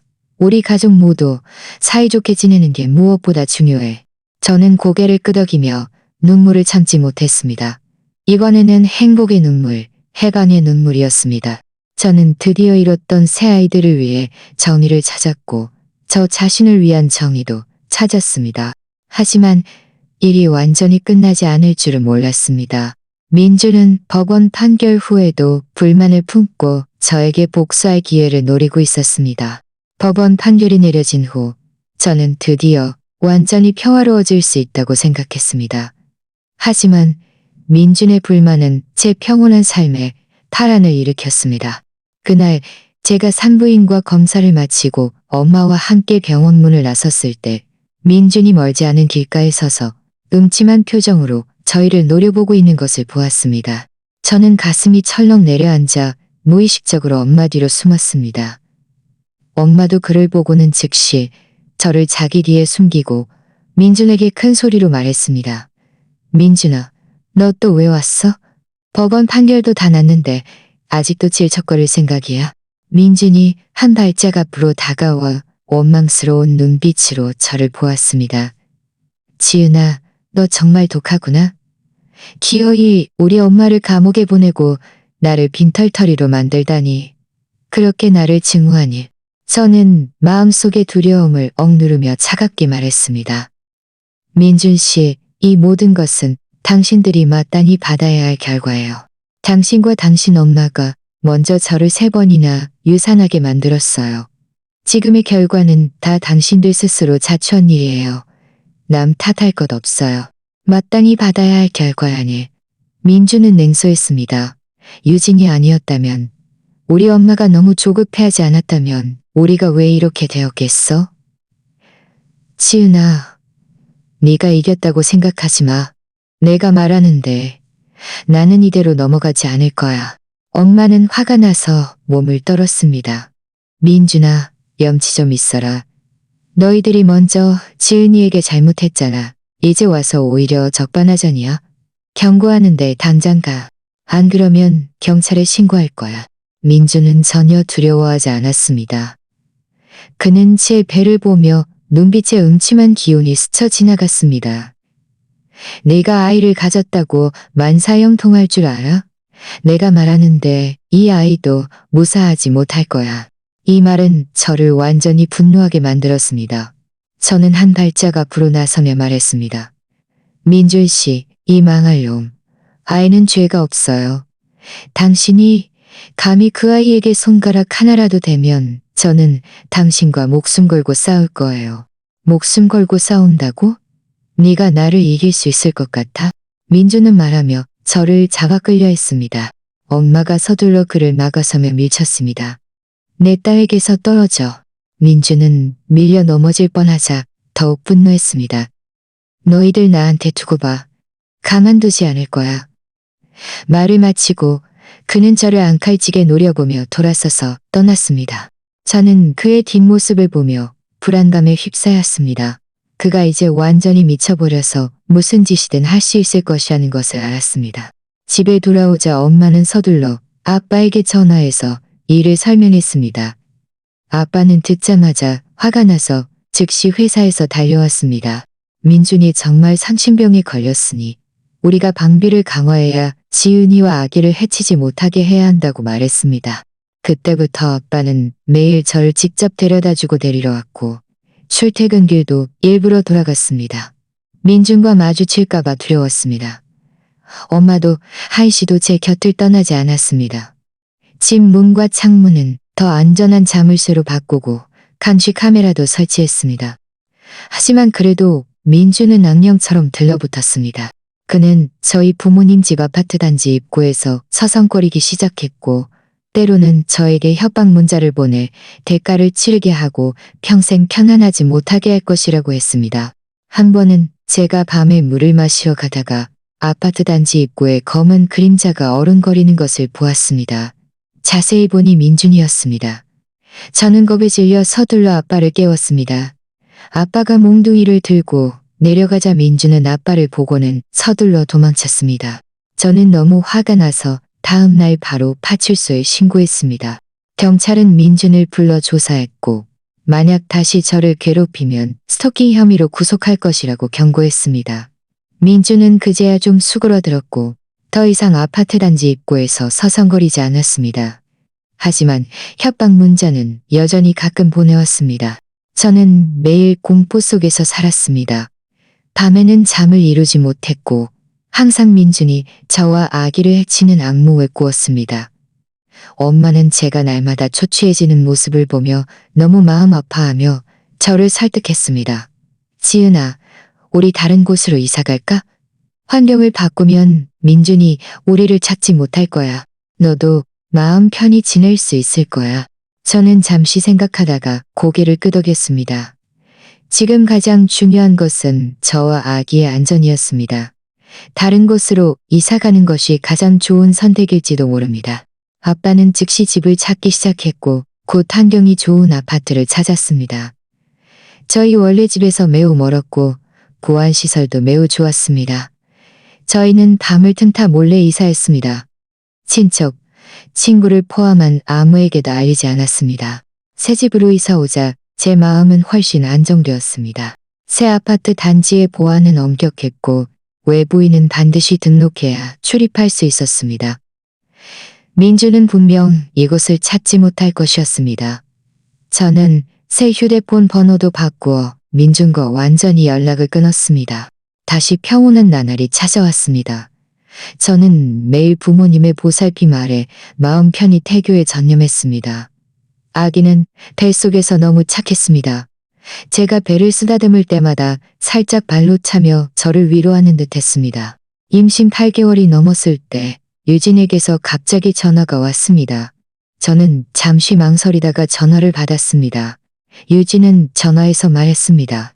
지은 씨, 미안해요. 방해해서.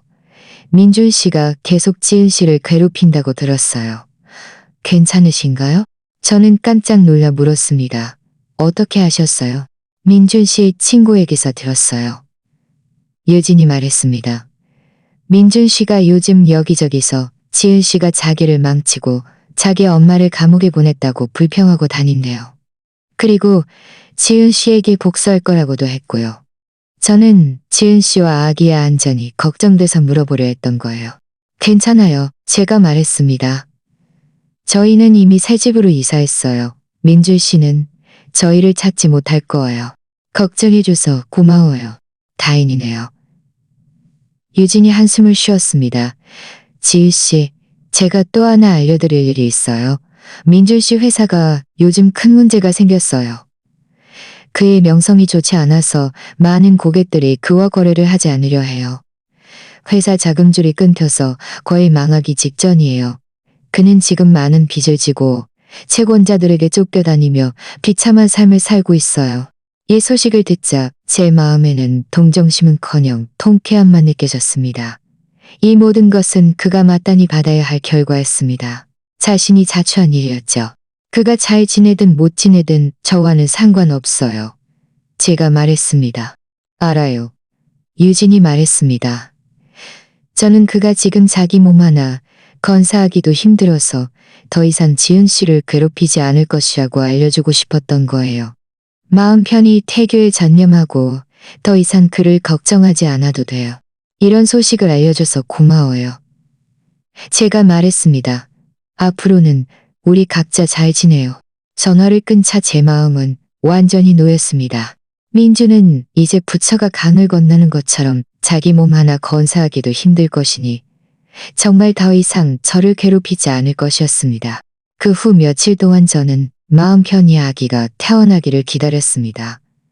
부모님은 매일 저에게 영양가 풍부한 식사를 만들어주시고 아파트 단지 화원에 산책도 데려가 주시고 저에게 즐거운 이야기를 들려주며 좋은 기분을 유지하게 해주셨습니다.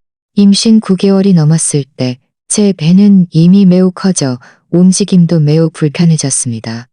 의사는 아기가 이미 만삭이니 언제든 태어날 수 있으니 준비하라고 했습니다.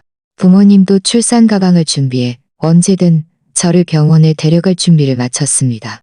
어느 날 밤 저는 갑자기 배가 주기적으로 아파오기 시작했습니다. 땀이 흐를 정도로 아팠습니다. 아기가 태어나려 한다는 것을 알았습니다. 저는 서둘러 부모님을 깨웠습니다. 아빠는 즉시 차를 몰고 저 엄마를 태우고 병원으로 향했습니다. 병원에 도착하자 의사는 서둘러 저를 검사하고 자궁문이 이미 열렸으니 분만실로 들어가라고 했습니다. 엄마는 저와 함께 계속 저에게 힘내라고 격려했습니다. 지은아, 무서워하지 마. 엄마가 밖에서 너와 아기를 기다릴게. 강하게 버텨야 해. 꼭 무사히 출산해야 해. 저는 고개를 끄덕이고 간호사에 의해 분만실로 밀려 들어갔습니다. 분만실의 불빛은 매우 밝았고 의사와 간호사들은 모두 바쁘게 움직이고 있었습니다. 저는 의사의 지시에 따라 힘껏 숨을 들이쉬고 내쉬었습니다. 진통이 올 때마다 죽을 것 같았지만 제 마음속에는 오직 한 가지 생각뿐이었습니다. 반드시 아기를 무사히 낳아야 해. 얼마나 시간이 흘렀을까. 우렁찬 아기의 울음소리와 함께 제 아기가 드디어 태어났습니다. 의사는 작은 아기를 안고 웃으며 말했습니다. 축하합니다. 건강한 남자아이예요. 아기의 울음소리를 듣자 저는 더 이상 참지 못하고 눈물을 흘렸습니다. 이것은 행복의 눈물이었고 감사의 눈물이었습니다. 저는 드디어 무사히 아기를 낳았습니다. 그는 너무나 건강하고 너무나 사랑스러웠습니다. 의사는 아기를 제 옆으로 데려왔습니다. 그는 눈을 감고 있었고 작은 입은 계속 오물거렸습니다. 작은 손은 주먹을 꼭 쥐고 있었습니다. 저는 손을 뻗어 그의 작은 얼굴을 부드럽게 쓰다듬었습니다. 마음속에는 전례 없는 행복감이 가득했습니다. 엄마가 분만실로 뛰어들어왔습니다. 저와 아기를 보고는 감격에 겨우 울었습니다. 지은아, 정말 수고했어. 아기 정말 귀엽다. 우리 가족 드디어 한자리에 모였네. 아빠도 뒤따라 들어와 아기를 보며 안도하는 미소를 지었습니다. 좋다. 정말 좋아. 앞으로 우리 지은이와 아기를 잘 돌봐서 아기가 건강하게 자라게 하자. 아기의 탄생은 우리 가족에게 무한한 기쁨을 가져다 주었습니다. 저는 아기에게 하준이라는 이름을 지어주었습니다. 앞으로 그가 평안하고 건강하게 자라기를 바라는 마음에서였습니다. 하준이는 너무 착해서 거의 울거나 보채지 않았습니다. 매일 먹고 자는 것 외에는 아무것도 하지 않았고 통통하고 하얗게 자라 매우 사랑스러웠습니다. 부모님은 매일 하준이 주위를 맴돌며 기저귀를 갈아주고 우유를 먹이고 이야기를 들려주셨습니다. 얼굴에는 항상 미소가 가득했습니다. 저도 엄마가 된 행복에 젖어 매일 하준이의 귀여운 얼굴을 보며 모든 고통과 서러움을 잊었습니다. 이제부터 제 삶은 햇살과 희망으로 가득할 것이라는 것을 알았습니다. 하지만 하준이의 돌잔치 날 민준의 엄마 옥란 씨가 예기치 않게 조기 출소할 줄은 몰랐습니다. 그는 출소 후 가장 먼저 저를 찾아왔습니다.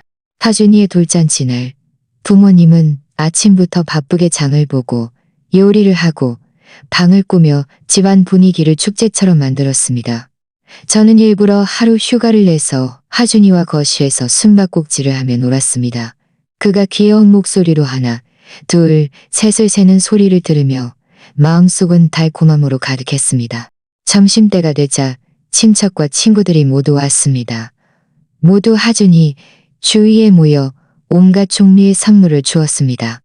장난감, 옷, 그리고 용돈도 있었습니다. 하준이는 모두의 사랑을 받으며 눈이 가늘어질 정도로 웃었습니다. 끊임없이 삼촌 고마워요. 이모 고마워요. 라고 말하며 모두를 웃게 만들었습니다. 저희가 케이크를 자르려 할 때였습니다. 갑자기 초인종이 울렸습니다. 엄마가 문을 열러 갔고 곧 정교한 선물 상자를 들고 들어오며 의아하게 말했습니다. 지은아, 누가 보낸 선물인지 모르겠어. 이름도 안 쓰여 있고 그저 하준이 생일 축하 메시지만 있어. 저는 깜짝 놀라 선물 상자를 받아들였습니다. 상자는 매우 아름답게 포장되어 있었고 파란색 리본이 묶여 있었습니다. 값비싸 보였습니다. 제가 상자를 열자 안에는 순금으로 만든 장명루가 들어 있었습니다. 그 위에는 평안이락이라는 네 글자가 새겨져 있었고 카드도 한 장 있었습니다. 저는 카드를 집어들었습니다. 글씨는 매우 정갈하게 쓰여 있었습니다. 하준이의 두 번째 생일을 축하하며 건강하게 자라기를 바랍니다. 지난날의 원한은 이제 끝났으니 앞으로 평안하고 순조로운 삶을 살기를 바랍니다. 죄책감을 느끼는 사람으로부터 제 마음은 의문으로 가득 찼습니다. 이 선물을 보낸 사람은 누구일까? 옥란 씨일까? 하지만 그는 중병으로 병원에 누워있지 않았나. 게다가 그는 저희 새집 주소도 모를 텐데 친척과 친구들도 모두 모여들어 웅성거렸습니다.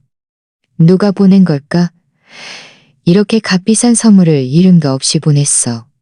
혹시 민준 씨 친구가 하준이 생일인 걸 알고 특별히 보낸 걸까? 저는 고개를 저었습니다.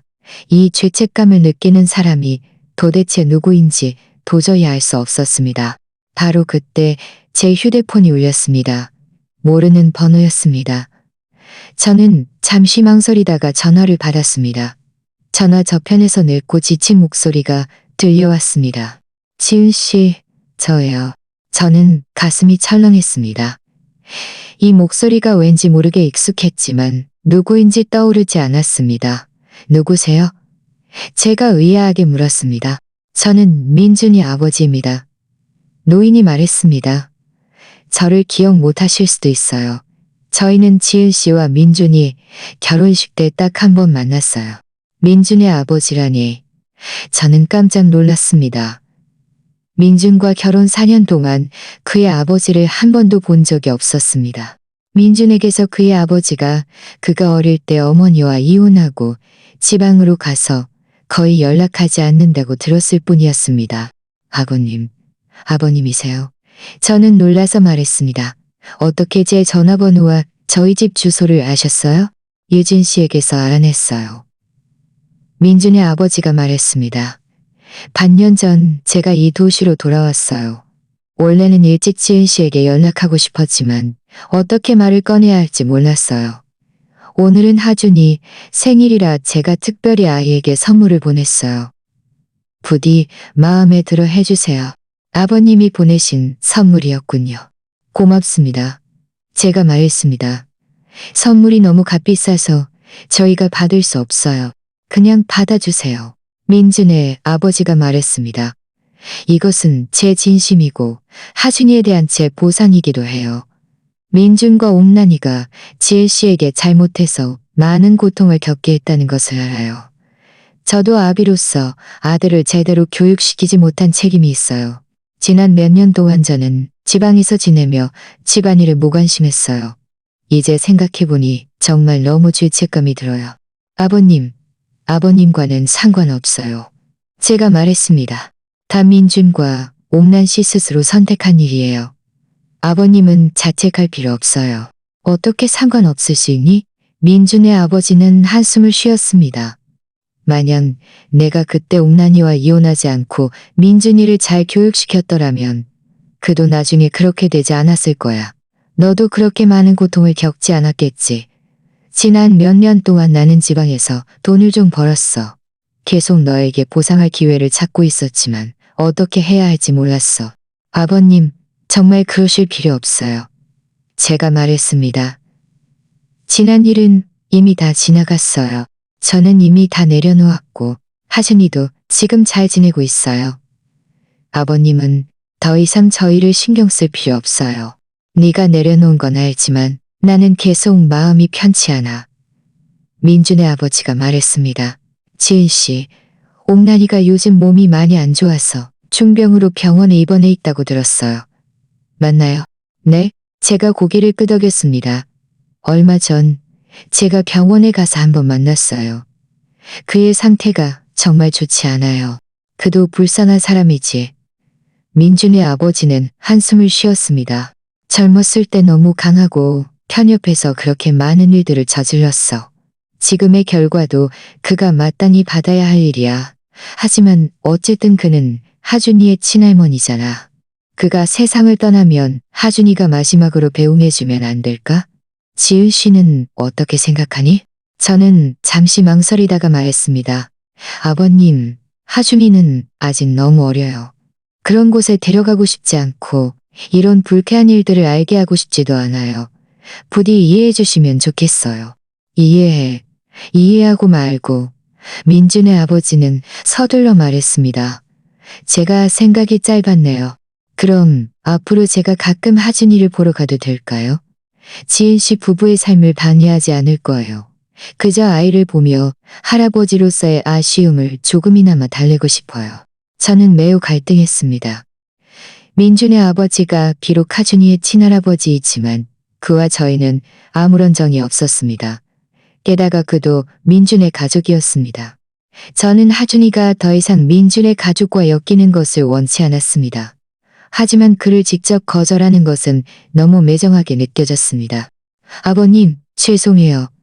저는 잠시 생각하다가 말했습니다. 저는 하준이가 더 이상 민준의 가족과 어떤 연락도 하지 않았으면 좋겠어요. 지난 일은 더 이상 언급하고 싶지 않고 하준이도 알게 하고 싶지 않아요. 부디 제 결정을 존중해 주시면 좋겠어요. 전화 저편에서 잠시 침묵이 흘렀습니다. 그리고 민준 아버지의 목소리가 들려왔습니다. 좋아. 네 결정을 존중할게. 그럼 앞으로는 너희를 방해하지 않을게. 이 선물은 꼭 받아주렴. 하준이에게 주는 내 작은 마음이야. 너희 모자 앞으로 평안하고 행복하게 지내기를 바랄게. 고맙습니다, 아버님. 제가 말했습니다. 아버님도 건강하세요. 전화를 끈 차 제 마음은 오랫동안 진정되지 않았습니다. 민준의 아버지가 이렇게 갑자기 나타나 하준이에게 이렇게 값비싼 선물을 줄 줄은 몰랐습니다. 엄마가 저를 보며 말했습니다. 지은아, 민준이 아빠야? 그가 어떻게 갑자기 돌아왔어? 네. 제가 고개를 끄덕였습니다. 그가 반년 전에 돌아왔다고 했어요. 오늘은 하준이 생일이라 특별히 선물을 보낸 거래요. 그리고 앞으로 가끔 하준이를 보러 오고 싶어 했어요. 제가 거절했어요. 잘 거절했어. 엄마가 말했습니다. 민준의 가족과는 엮이지 않는 게 좋아. 괜히 또 무슨 문제라도 생기면 골치 아프잖아. 이 선물도 받을 수 없어. 당장 돌려보내.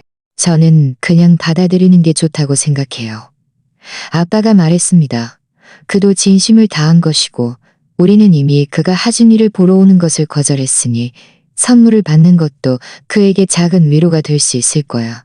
앞으로 연락하지 않으면 되는 거지. 저는 잠시 생각하다가 고개를 끄덕였습니다. 맞아요. 받아들이죠. 앞으로 우리는 그와 더 이상 엮일 일 없을 거예요. 저는 장명루를 꺼내 하준이에게 채워주었습니다. 하준이는 목에 걸린 장명루를 만지작거리며 해맑게 말했습니다. 엄마 예뻐. 하준이의 해맑은 미소를 보며 제 마음도 따뜻해졌습니다. 이 선물이 누가 보낸 것이든 하준이를 위한 축복이었습니다. 저는 하준이가 장명루에 새겨진 대로 평안하고 행복하게 건강하게 자라기를 바랄 뿐이었습니다. 생일 파티는 계속되었습니다. 모두 함께 케이크를 자르고 생일 축하 노래를 불렀습니다. 하준이는 촛불을 끄고 작은 소원도 비었습니다. 눈앞의 따뜻한 풍경을 보며 제 마음은 행복감으로 가득했습니다. 저는 민준의 아버지가 선물을 보낸 후 더 이상 저희 삶을 방해하지 않을 것이라고 생각했습니다. 하지만 반년 후 그가 또 저에게 전화해서 옥날 씨가 위독하니 마지막으로 하준이의 목소리를 듣고 싶다고 할 줄은 몰랐습니다. 제 마음은 매우 갈등했습니다. 옥날 씨가 비록 저를 해쳤지만 그는 이제 죽음을 앞두고 있었습니다. 이 작은 소원을 들어줘야 할까? 저는 부모님과 상의했습니다. 엄마는 단호히 반대했습니다. 지은아, 안 돼. 그 여자가 너를 그렇게 비참하게 만들었는데 이제 죽을 때가 되어서야 하준이 목소리를 듣고 싶다고? 늦었어. 우리는 하준이가 그와 어떤 식으로든 엮이게 할 수 없어. 아빠는 말했습니다. 지은아, 나는 괜찮다고 생각해. 그냥 목소리만 듣는 건데 별일 없을 거야.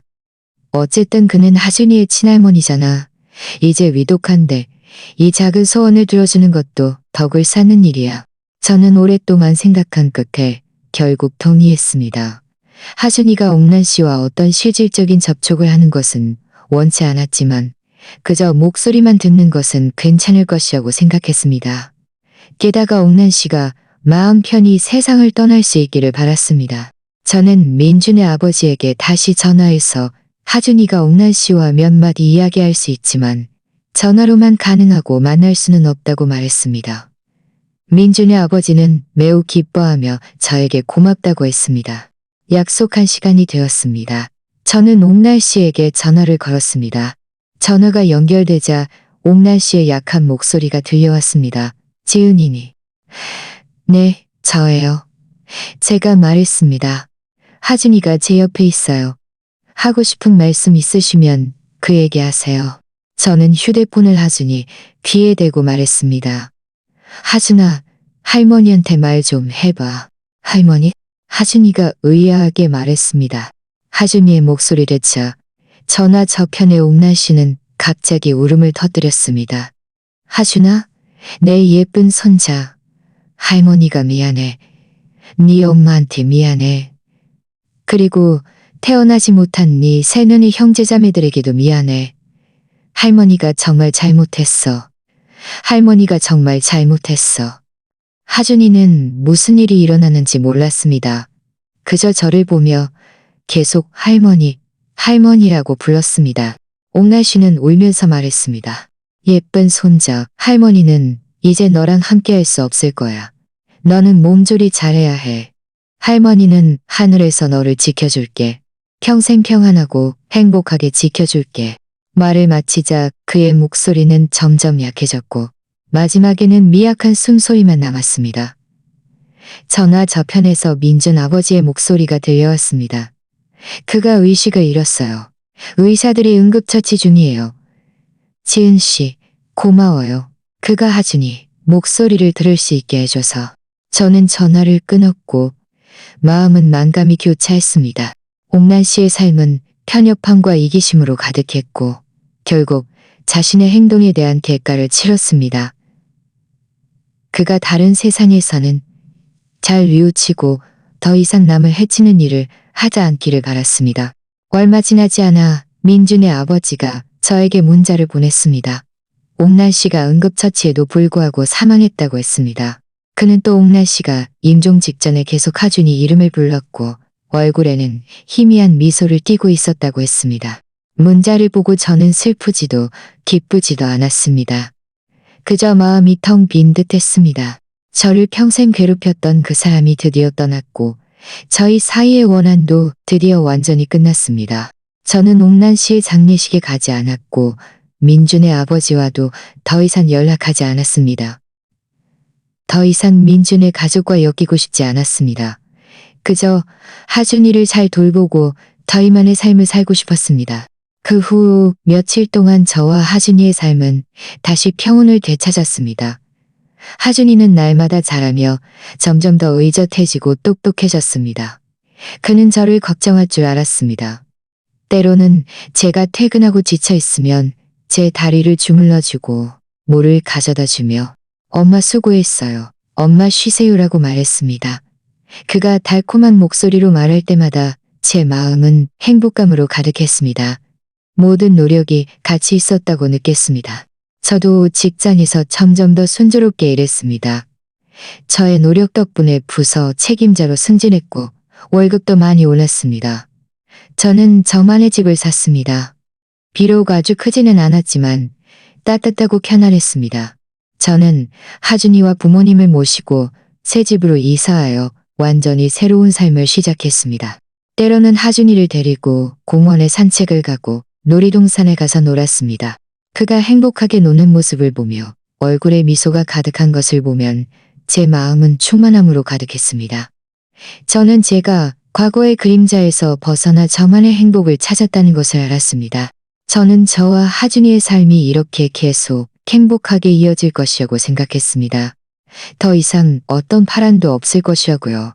하지만 하준이가 3살이 되던 해 저는 예기치 못한 사람을 만날 줄은 몰랐습니다. 그의 등장은 저와 하준이의 삶에 새로운 전환점을 가져다 주었습니다. 하준이가 3살이 되던 해 저는 그를 아파트 단지 근처의 유치원에 보냈습니다. 매일 아침 그를 등원시키고 저녁에는 하원시켰습니다. 그가 유치원에서 새로운 친구들을 사귀고 새로운 지식을 배우는 모습을 보며 제 마음은 흐뭇함으로 가득했습니다. 직장에서도 순조로웠습니다. 부서의 실적은 꾸준히 향상되었고 상사들도 저를 특별히 중용했습니다. 삶은 보람있고 안정적이었습니다. 그날 오후 유치원에서 하준이를 데리러 갔습니다. 유치원 문 앞에 도착하자마자 멀지 않은 곳에 익숙한 뒷모습이 서서 하준이를 보며 웃고 있는 것을 보았습니다. 그 사람은 캐주얼한 옷차림에 온화한 분위기를 풍겼고 40대 초반 정도로 보였습니다. 놀랍게도 그는 제 대학 선배 지훈 씨였습니다. 지훈 씨는 우리 학교의 유명인이었습니다. 성적도 좋았을 뿐만 아니라 성품도 곱고 착했습니다. 당시 많은 여학생들이 그를 짝사랑했고 저도 예외는 아니었습니다. 하지만 나중에 그가 졸업하고 해외 유학을 가면서 저희는 연락이 끊겼습니다. 여기서 그를 만날 줄은 몰랐습니다. 저를 보자 지훈 씨는 서둘러 다가와 웃으며 말했습니다. 지훈아, 정말 너구나. 방금 하준이를 보고 너랑 많이 닮아서 설마 했는데 정말 너였네. 제 마음은 놀라움과 기쁨으로 가득했습니다. 지훈 선배님 언제 한국에 돌아오셨어요? 여기서 어떻게 지내세요? 반년 전에 돌아왔어. 여기서 법률 사무소를 열었지. 지훈 씨가 말했습니다. 우리 아이도 이 유치원에 다니고 있어.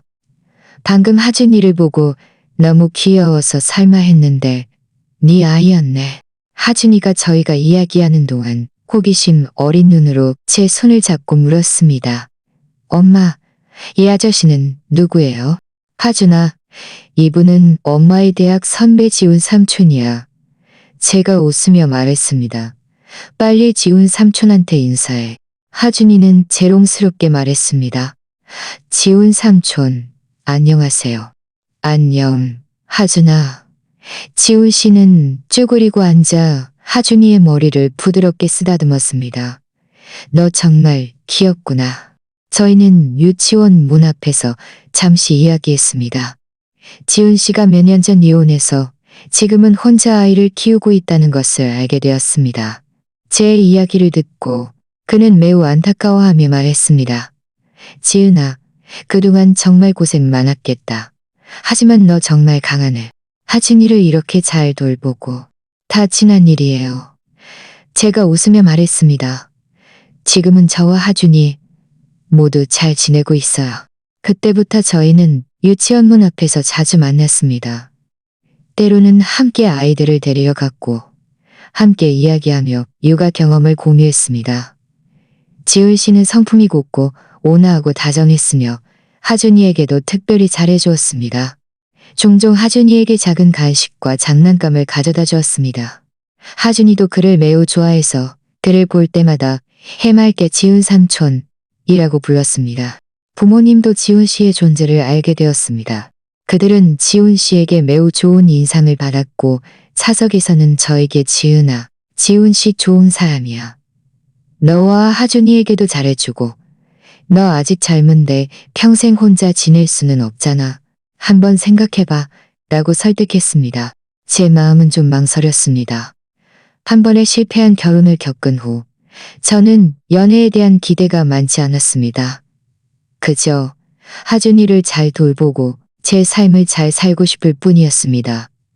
게다가 새로운 관계를 시작하는 것이 하준이에게 좋지 않은 영향을 미줄까봐 걱정되었습니다. 지훈 씨는 제 고민을 눈치챈 듯했습니다. 그는 서둘러 고백하지 않고 그저 묵묵히 저와 하준이를 보살펴 주었습니다. 때로는 제가 일이 바빠서 하준이를 데리러 갈 시간이 없으면 그가 자진해서 하준이를 데리러 갔습니다. 심지어 하준이를 자기 집으로 데려가 자기 아이와 함께 놀게 하다가 제가 퇴근하면 다시 하준이를 데려다 주었습니다. 한 번은 제가 몸이 아파 고열에 시달려 도저히 하준이를 데리러 갈 수 없었습니다. 지훈 씨는 소식을 듣고 즉시 휴가를 내고 유치원에서 하준이를 데려왔습니다. 그리고 해열제와 채소를 사서 저희 집에 와서 저에게 밥을 만들어주고 저를 돌봐주었습니다. 그는 제 체온을 재주고 약을 먹여주고 하준이에게 이야기를 들려주며 앞뒤로 바쁘게 움직였습니다. 조금도 귀찮아하지 않았습니다. 그의 바쁜 모습을 보며 제 마음은 감동으로 가득했습니다. 민준 씨 이후로는 아무도 저를 이렇게 세심하게 돌봐준 적이 없었습니다.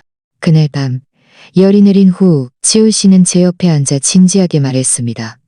지훈 씨가 많은 고통을 겪어서 연애에 매우 신중하다는 것을 알아요.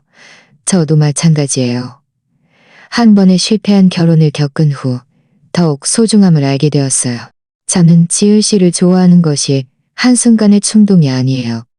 진심으로 지은 씨와 함께 살고 싶어요. 저는 하준이를 제 친자식처럼 대하고 지은 씨 부부를 잘 돌볼 거예요. 다시는 지은 씨가 어떤 상처도 받지 않게 할 거예요. 저에게 기회를 주시면 안 될까요? 저는 그의 진심 어린 눈빛을 보았고 옆에서 잠든 하준이를 보았습니다. 제 마음은 드디어 결정을 내렸습니다. 과거의 상처 때문에 계속 제 마음을 닫아둘 수는 없었습니다. 지훈 씨는 좋은 사람이었습니다. 그는 제가 믿을 만했고 제가 사랑할 만한 사람이었습니다. 저는 고개를 끄덕이며 눈물을 참지 못했습니다. 좋아요. 제가 기회를 드릴게요. 지훈 씨는 기뻐하며 제 손을 잡고 말했습니다. 고마워요, 지훈 씨. 제가 반드시 지은 씨와 하준이에게 잘할게요. 그때부터 저희는 공식적으로 교제를 시작했습니다. 지훈 씨는 약속을 지켰습니다. 저와 하준이에게 극진히 잘해주었습니다. 그는 하준이와 함께 게임을 하고 이야기를 들려주고 공원과 놀이동산에 데려갔습니다.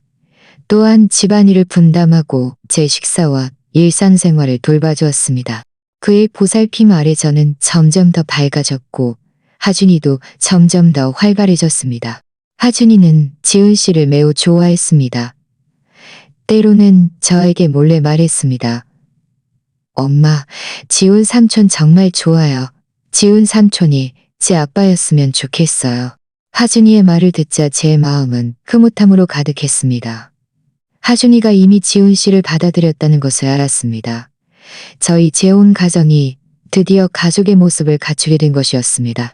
1년 후 지훈 씨가 저에게 청혼했습니다. 그는 성대한 결혼식을 올리지 않고 양가 친척과 친구들만 초대하여 작은 레스토랑에서 따뜻한 약혼식을 올렸습니다. 약혼식에서 지훈 씨는 제 손을 잡고 모두에게 말했습니다. 저는 제 평생을 다해 지은 씨와 하준이를 잘 돌볼 거예요. 그들이 영원히 행복하게 지낼 수 있도록요. 하준이는 작은 정장을 입고 저희 옆으로 달려와 저희 손을 잡고 말했습니다. 엄마, 삼촌, 행복하세요. 모두가 웃음을 터뜨렸고 박수 소리가 오래도록 이어졌습니다. 저는 옆에 있는 지훈 씨와 하준이를 보며 행복감으로 가득했습니다. 이제 하준이는 5살이 되어 초등학교 1학년에 다니고 있습니다. 공부도 매우 잘하고 매우 의젓합니다. 지훈 씨의 사업도 점점 더 순조롭게 진행되고 있습니다. 우리 가족은 행복하고 만족스러운 삶을 살고 있습니다. 때로는 저희는 함께 공원에 산책을 가고 함께 여행을 가고 함께 삶의 아름다움을 즐깁니다. 저는 가끔 지난 일을 떠올리기도 합니다. 잃었던 새 아이들, 민준과 옥란 씨가 저에게 주었던 상처를요. 하지만 지금의 저는 이 모든 것을 담담하게 받아들일 수 있습니다. 그 고통스러운 경험들이 비록 저에게 상처를 남겼지만 저를 더욱 강하게 만들었고 지금의 삶을 더욱 소중하게 여기게 했습니다. 저는 이 모든 것이 운명의 안배라는 것을 압니다. 인과응보. 민준과 옥란 씨는 자신들의 행동에 대한 합당한 대가를 치렀습니다. 그리고 저도 수많은 시련을 겪은 후 저만의 행복을 찾았습니다. 지훈 씨는 자주 저에게 말합니다. 지은아, 지난 일은 지난 일로 놔두자. 우리는 지금을 소중히 여기고 잘 살아야 해. 저도 종종 저 자신에게 말합니다. 그래, 지금을 소중히 여기고 잘 살자. 지금의 저는 저를 사랑해주는 남편이 있고 사랑스럽고 의젓한 아들이 있고 건강한 부모님이 있고 제가 좋아하는 직업이 있고 따뜻한 가정이 있습니다. 저는 드디어 제가 원했던 모습대로 살고 있고 남들이 부러워하는 모습대로 살고 있습니다. 저는 저와 비슷한 경험을 한 모든 분들에게 말하고 싶습니다. 어떤 어려움과 좌절을 만나더라도 희망을 포기하지 마세요. 마음을 다짐하세요. 당신이 충분히 강하고 충분히 용감하다면 반드시 어둠 속에서 벗어나 당신만의 햇살과 행복을 맞이할 수 있을 거예요. 왜냐하면 모든 착한 사람은 세상에게 부드럽게 대접받을 자격이 있기 때문입니다. 그리고 그 모든 상처는 결국 우리가 성장하는 길에서 가장 소중한 훈장이 될 것입니다. 앞으로의 나날, 저는 이 행복을 안고 지훈 씨와 함께 용감하게 나아갈 것입니다. 우리의 삶이 더욱 아름다워질 수 있도록요. 오늘 이야기가 마음에 드셨다면 좋아요를 눌러주시고 구독해주세요. 어떤 종류의 이야기가 더 보고 싶으신지 댓글로 여러분의 생각을 공유해주세요. 저희는 계속해서 멋진 이야기를 제공할 것입니다.